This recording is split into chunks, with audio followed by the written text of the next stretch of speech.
Hey, everybody, this is Daniel White at DW, your host tonight for the Doctor's Clinic call. And we're just so excited to have Dr. Kurt Fizdick with us. And Doc Fiz has just been a blessing to so many people. And here's one of the things. He's learned to study, and he's learned to research, and he's learned to just stop his life and just hear what's going on in their life, and then put them in a position where he could make some of the best health calls you could possibly make based on, we've been on a topic run for just a few weeks now, and a couple actually, when it comes to longevity or putting yourself in a position to live as long as you possibly can. So, Dr. Kurt Fizdick, welcome to the call, and we appreciate you being part of the Doctor's Clinic where the world is your waiting room. And how you doing, Dr. Kurt? I'm doing good, DW. Thanks for having me on the call again. Well, we're just excited about you, brother, and we're getting into this topic, and there's all kinds of things that people can just, you've heard me share this one other time, and maybe you want to jump in and add on to this. People don't realize how absorbent the body is, the skin is, when it comes to toxins. I mean, I've shared this with people. You can take a glass of water from a restaurant, and you can smell the chlorine and everything in it. You can take your two fingers, put it in the water, and leave them there for 1 full minute, take it out. You won't smell the chlorine no more. You won't taste it no more because it's been soaked up and it's in your skin. It's in your body that quick. And so the body is a sponge. It's porous. It absorbs. And so for longevity to take place, we kind of got to be a little bit careful on not just what we're putting in the body, but what we're putting on the body. So what are some of the damaging things out there that can work against longevity, that could have you involved in shortgevity, if there is such a word, brother? Shortgevity, I love it. That's a new word. We got to get a hold of Webster, right? Yep. Yes, sir. His name is DW as well, right? Isn't it Daniel Webster? You better believe it. I mean, who died and left Webster the god of inventing names and words? I'm just saying. Back at you, Doc. There you go. We used to have a guy back in high school. He was the guy that invented nicknames. Everybody in my town had a nickname. But anyhow, that's another story. DW, as we look at personal care products, a lot of people really just don't realize how damaging it is. Like toothpaste, for example, right? How you put that little pea-sized amount of toothpaste on your toothbrush, and you don't look at the label, you don't look at the warning on there that says, hey, if you swallow this, you're supposed to call poison control, right? But if you brush your teeth twice a day, that adds up. That's 20 gallons a year. That's 20 gallons a year of toothpaste that you're using, and you spit most of it out. But a lot of the chemicals, they make it into your bloodstream. They're saying that because the mouth is so highly absorbent, these chemicals, it's like a fast track right into your bloodstream. Like when we tell people how to take the Eternity product, we say swish it around in your mouth a little bit, because what's going to happen is you're going to absorb that resveratrol. Well, what are you doing when you're brushing your teeth? What are you doing when you use mouthwash, right? I mean, you got things like triclosan, right? I live here in North Dakota. We're right on the border. Minnesota, I think it was 2 years ago now, they banned using any soap that has triclosan in it. They banned it, but only in the state offices. They only banned it in the state offices. In the state-run offices, you can't have any antibacterial soap. And I thought, well, that's interesting. Why didn't they ban it in the entire state? You can't sell it in any store. But no, they just banned it from use in the state offices. And it wasn't because they found that it's an endocrine disruptor, causing problems with hormones. They banned it because it causes problem with fish. It's killing the fish in all the streams and the lakes and all the waterways in Minnesota. So they said, hey, we're not going to, the state isn't going to buy that stuff anymore because they don't, that's where the state of Minnesota makes a lot of money, land 10,000 lakes. But it's not just in soap. It's in our toothpaste. And, they found that it does help with some gingivitis, but the price you pay for it is that you're going to have some endocrine problems. And for those of you that are on the call and you don't really understand what I mean when I say endocrine, those are the glands like your ovaries and your adrenal glands and your pituitary and things like that, the glands in your body that make the hormones. And so when you have an endocrine disruptor, that's what it means. And what can that do? Well, it can cause all sorts of diseases, including cancer, right? And as we talk about longevity and we talk about how we're going to live longer, and I tell people I'm going to live to be over 100 years old, I have to look at this stuff, and that's what I try and get other people to look at as well. Then you start looking at some of the other things. I mean, we're still just talking about toothpaste, right? You look at fluoride. And way back in the 50s, when they first started using fluoride, most people think, oh yeah, fluoride. Well, that's put in there to prevent tooth decay and make your teeth stronger. But did you realize that the reason they started adding fluoride wasn't because they found that it was good for you? What they actually were doing was, after World War II, making the airplanes and all of that, we really produced a lot of aluminum. And one of the byproducts of aluminum production is fluoride. And they were trying to figure out, what are we going to do with all this toxic fluoride? Where are we going to put it? Where are we going to dump it? And somebody said, well, fluoride does help when it's put on the teeth. It helps prevent tooth decay, right? But that's only when it's put on the teeth. It's not when you swallow it. And so, I mean, who doesn't swallow a little bit when they're brushing their teeth? So what they did is they went to Michigan, and I forget what two cities it was. I'm sure if Rob's on the call in the next 5 seconds, he'll have the answer for me. But there was two cities in the state of Michigan that they decided that they were going to do like a 5-year study, and they were going to see does the fluoride actually help with tooth decay. And so they took one city. It was going to kind of be the test city, and then they took another city, and that one was going to be the one where they weren't going to use fluoride, and then they were going to compare and find out, was there any difference? And they went back 2 years afterwards, after they started doing this study, and they actually found that that both cities had the same amount of tooth decay, but they had to get rid of all these stockpiles of fluoride. So they ended the study early, and they just started doing mass fluoridation of our water, right?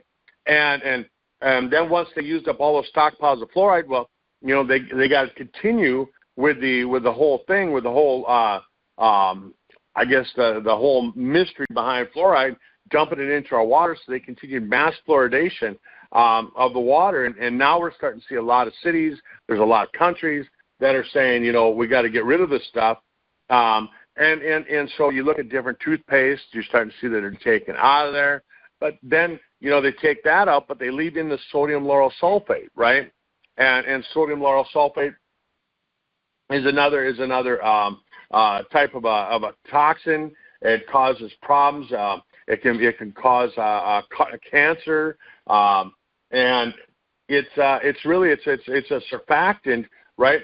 And it makes it so it has that kind of that foaming action of your toothpaste, and it interferes with the function of taste buds. They use it a lot as a degreaser, an engine degreaser. When you go look at the trucking companies, they'll spray sodium lauryl sulfate on the truck engines just to get the grease off. Then you start adding things like aspartame and other kinds of artificial sweeteners, and all of a sudden you just got like a huge something you don't want to put in your mouth. But we do it every day, DW, and that's just toothpaste, And I know that Tom formulated not Tom's of Maine, but Sisel Tom put together a toothpaste. And I thought, maybe after talking about what's in the toxic toothpaste, maybe you could share a little bit about what's in the Sisel toothpaste. Well, that'd be fantastic. We can jump into some of that. A couple things that comes out that's in the in some of the traditional shampoos and conditioners that are out there. It's amazing what people are putting on their body, in their scalps, what they're massaging into the pores into their head, that seeps into and saturates and goes into the goes into the brain. I mean, it's just crazy. And then the things that you're talking about, the mouthwash, and well, you mentioned toothpaste, but the mouthwash, it's got agents in it and ingredients in it that helps heal the skin up instead of destroy the skin and causing damage. My son-in-law was in a situation where he had such a high temperatures and high fevers as a baby that it damaged the roots on his teeth, and they told him by age 30 you're going to lose your teeth.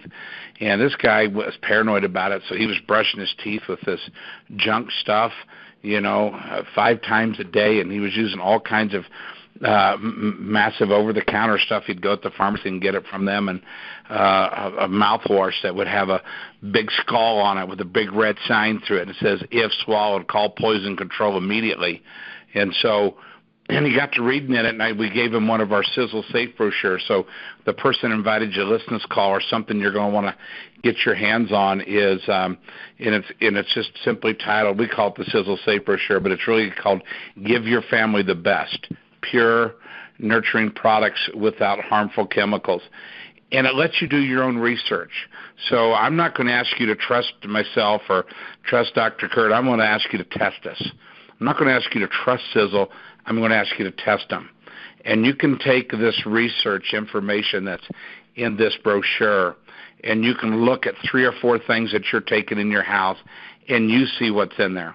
So, Doc, here's what happened. Mikey, my son-in-law, he's reading down through that, and he goes, "My goodness, Dad," he goes, "you're going to believe this." I said, "What?" And he goes, this was before I really knew a lot, but we were starting to learn. We'd just been introduced to Sisel. He goes, "This mouthwash that I'm taking and the stuff that we're using, it has antifreeze." And, he runs a big old parts department and everything for one of the largest motorcycle distributors there in the Midwest in Kansas City, Missouri area, Independence area. And so it's just amazing what he was reading that he knew was in it based on some of the detergents and some of the cleaners and some of the things that they use to clean bicycles up motorcycles up and so forth. So it is, when you see this and you realize what we have been sold on and what we have been convinced by the powers that be so they make money to put on our bodies, that gets in our bodies. When propylene glycol, you want to talk about that for just a second? That's an antifreeze derivative, if I'm not mistaken. Right. Yeah, propylene glycol, or you'll see it a lot of times. They quit listing as propylene glycol, and they start listing it as PEG, right? PEG, and these things are added to the shampoos to kind of make it thicker, and it makes the scalp itchy. It dries out the scalp. It washes out the natural moisture in your hair, and really can cause a lot of allergies. It can make the hair brittle. It can make the hair just so it's totally lifeless, right?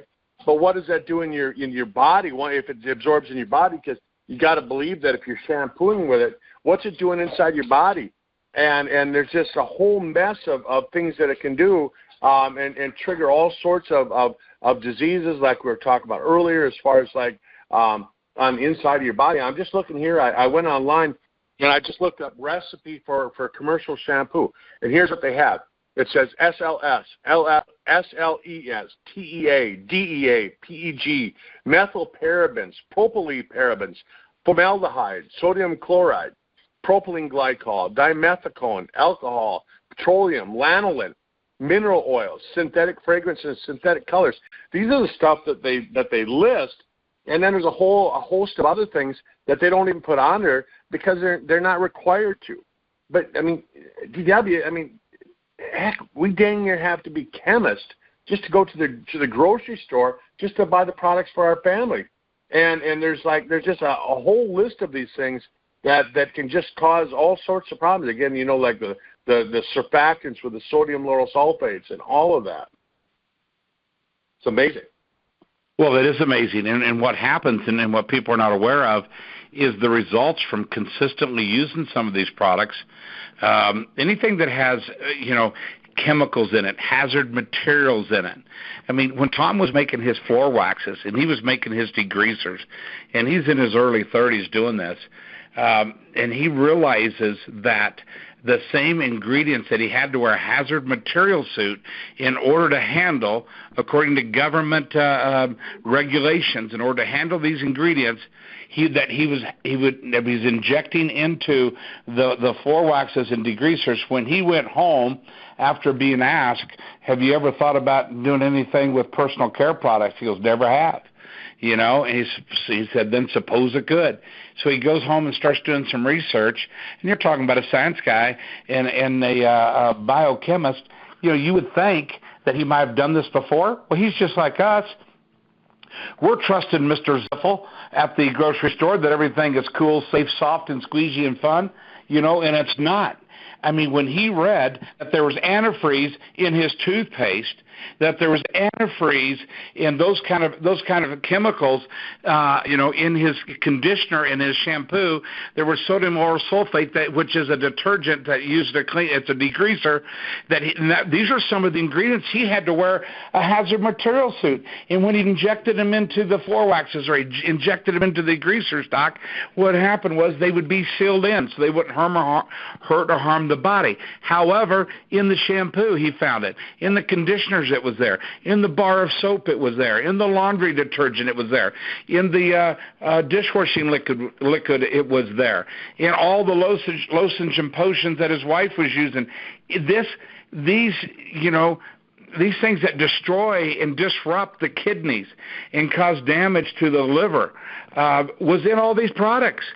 And we're putting them and exposing them to our bodies and to ourselves and to our kids and to our grandkids, and we think they're safe and they're not. Are you kidding me? And so that's how Sisel got started. That's why this phone call tonight is over this very topic. You want longevity? Let me think about it. Who here would run out on the highway, see a hazard material truck, go whipping around them, or you whip around it, and you put on your brakes in front of it and wave it down and go grab a cup of that stuff and just start washing over your body or drink it? Nobody would. Nobody's that stupid, but are we? Let me think about it. Doc, we're doing that just a little at a time every day. Oh, it's not a whole cup of poison. It's just a little bit of poison. And I'm telling you, the people that are getting better just a little at a time because they're getting stuff off their system and no longer putting junk. I mean, aluminum is in most deodorants. Aluminum. Are you kidding me? I mean, you want Alzheimer's? You want to fast-track Alzheimer's, which stops longevity, which accelerates shortgevity? Are you kidding me? Then go ahead, just start dousing your pits with aluminum and keep doing that. Just keep doing it, and kind of wonder why you're having problems or challenges. So, Doc, we're on a topic tonight that I get just a little fired up about in case you didn't notice. And so we talked about propylene glycol and some of those things, but when you even look at some of the mineral oils and some of the other things, the fluoride that you mentioned, and the parabens, I mean, it's just, and the carcinogens, that you mentioned, is just, they're everywhere. I mean, people really need to do their own personal research. They, like you said, they're not calling them by their full names anymore. They're starting to get, the consumers are getting smarter, so they're shortening up the names instead of changing the product out, which they could do. Instead of getting rid of the ingredients, which they could do, they're just blasting us with it. Mm-hmm. Well, and the whole thing is, DW, you start looking at some of this stuff. On the past calls that we've done on the Sisel Doctors Clinic, we've talked about, some of the reasons that people have hard times losing weight. Why are people able to lose that first 10 or 20 pounds really easily, but then all of a sudden they can't lose weight anymore? Well, the most of the toxins, like the parabens and the petroleum-based toxins as well, they're fat soluble, which means that your body's going to store them in and around the liver, in and around the breast tissue, the fatty tissue around the belly, places like that. And guess what? Look at where all the cancers are found, right? Breast cancer, prostate cancer, all the different kinds of things, colon cancer, right? And so all this stuff is being held in the fatty tissue. We start to try and going on diets, and our body says, oh, no, we can't lose that weight today because those fat cells are all loaded up with toxins, right? And they did a study back in 2008 and they monitored girls that were using cosmetic products. Over on one hand, they had a group of girls that were using products that didn't contain parabens, and then on the other side, they had girls that were using products that did. And what they found was that there was lots higher rates of cancer in the girls that were using the products that were related to the parabens. But why do they use this stuff, like the petroleum-based creams and things like that? Why do they use it? Because they find that it's easy. They can make you feel like you have your skin is softer, because those petroleum-based products leave an oily layer on the outside of your skin. So you feel like your skin is smooth and soft and things like that. But what's really happening underneath, DW, is that the skin underneath is actually just as dry as it was before. And when you take and you shower and you use soap and you remove that petroleum mask off your skin, the skin underneath is just as dry. And then those mineral oils that we were talking about, they work in through the skin and they sink into the bloodstream. And all of a sudden now you've got all that stuff just working against you and causing more problems. And you mentioned aluminum. I mean, did you know that fluoride actually makes aluminum more toxic? And that's related to IQ, problems with IQ. It's related to cancer. It's related to Alzheimer's. Even multiple sclerosis has a relationship to aluminum. So you start thinking about that. You're using the pit sprays and things like that, and then you're brushing your teeth. You're getting a double whammy there right at the same time when you're in your bathroom. Well, when you're talking like glycerin and mineral oils, that's a fast track to basically aging your skin. And a lot of people don't, your skin's going to age fast enough on its own, let alone putting accelerators on it to have it done. So we can identify so many problems, and the truth is, Doc can sit here and talk another hour and go through chemical after chemical after chemical after chemical. And what he's talking about, we're not talking about your toothpaste has one thing in it. It's got 3 or 4 or 5 things in it. And same thing with your shampoo and your conditioner and your bar soap and your body wash that you have now, and in the laundry detergent and the dishwashing liquid, and and all the stuff you're putting on your face and makeup that you're using. Well, when we talk about something being Sisel safe, we're not talking about a slogan. We're talking about a promise to where there will be no contaminants, zero hazard material. It's not going to have toxins in it. It's not going to have fillers and floaters or agents to make things foamy. So if we think they're foamy, then we're really getting things clean. No, a lot of times when they're massively foamy like that and overly foamy like what you're used to feeling, that just means you're putting more toxins on yourself. I mean, you take Johnson & Johnson and what they did with the baby shampoo and the stuff that's in that. They put an agent in there that numbs the eyes, so it won't the soap and the toxins they have in it won't burn the eyes. And so people think, "Ooh, that's really safe for my babies." Well, it used to be that about 1 out of 40 would wear glasses. Now you're talking about 3 out of 5, in some areas 4 out of 5, because of people using this stuff. I mean, Wall Street Journal is the one that brought this to everybody's attention, and they promised by 2013 that they would have that all resolved. There would be no more toxic stuff and hazard materials in their baby shampoo. So you guys, it's time to make some decisions. Are we going to continue to do what stops longevity, what guarantees shortgevity?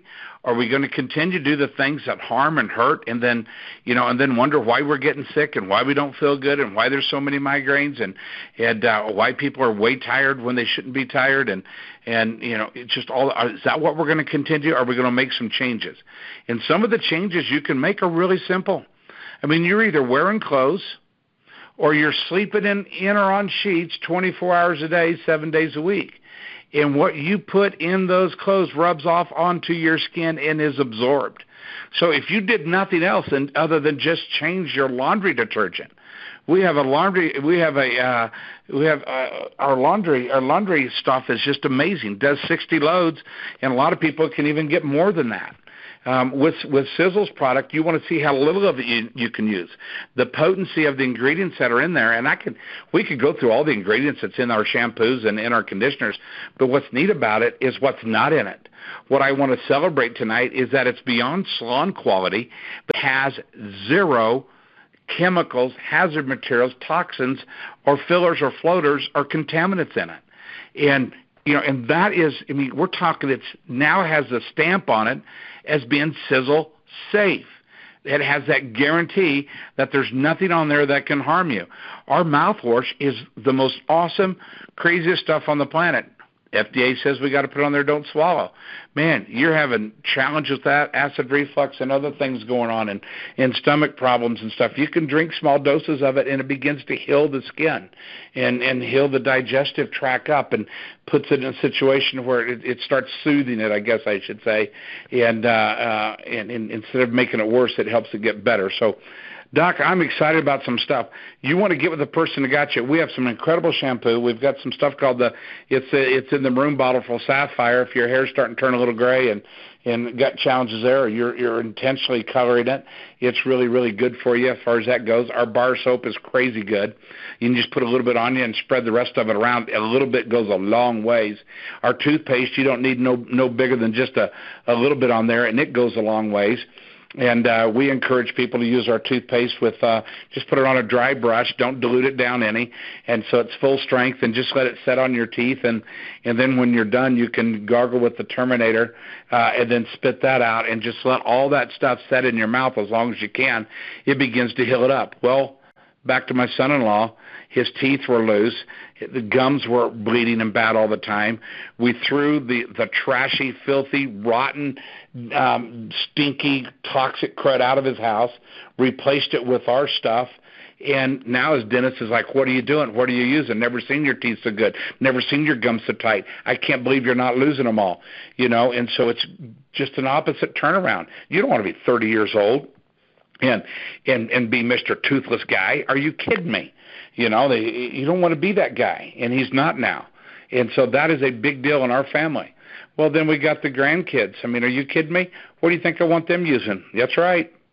They got this bubblegum stuff out there that you can get at the grocery stores. What do you think the kids are doing with that? They're chomping on it and eating it like bubblegum and swallowing it. They're not, but with the Sisel stuff, if they swallow some, there's no harm. There's no foul. There's nothing that's going to harm them. So you can move into laundry detergent. You can get the bar soap. We've got one of the products that we have is liquid hand cleaner. That's a big deal. We got firming facial cleanser. That's a game changer there. And it just goes on with the Skin Dew and the Actify 6000 and the Transfusion. These are some of the lotions. We have a hair gel that you can put on, and it kind of keeps your hair in place, and it's just phenomenal. Exquisite revitalizing shampoo and moisturizer there. That's in the blue bottle that we have. We got the Super Shine when it comes to the toothpaste, and we have a bath and in the bath and body segment we have the two Sapphire conditioners and shampoo and the shower gel, and then we have a bubble bath. I had a granddaughter couldn't even use any of this. She'd break out in hives if someone walked in the room with cologne on, and that's sensitive.